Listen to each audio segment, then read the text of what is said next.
Tout au long de l'année, je vous présenterai des entrepreneurs qui font avancer le Québec avec cœur et vision.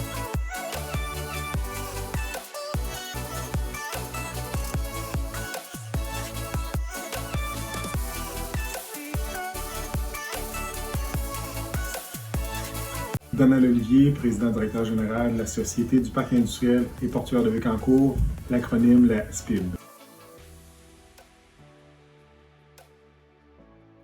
La filière batterie, c'est ni plus ni moins que de tenter de valoriser nos minéraux critiques. Donc, les minéraux critiques qui partent ou qui peuvent partir par bateau et créer des opportunités de la richesse ailleurs. L'idée, c'est de tenter de les transformer le plus possible ici. Donc, ce qui se passe avec Bécancour, c'est vraiment des entreprises dans le domaine de la filière batterie, donc pour produire des matériaux de batterie. Donc, c'est ce qui a émergé dès 2022.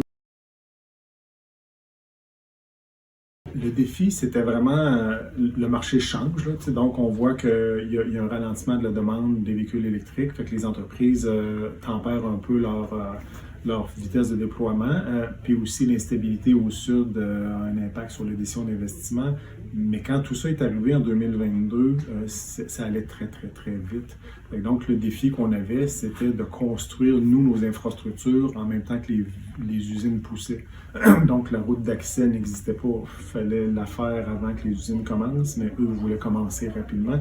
Fait que ça a été, pour nous, là, ça a été un gros enjeu de vitesse d'exécution. Ça prend des gens autour qui nous aident à porter un message.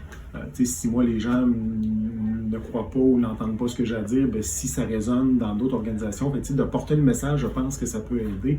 Mais assurément, il y a plein de... Il y a comme une faune et une flore entrepreneuriale dans la région.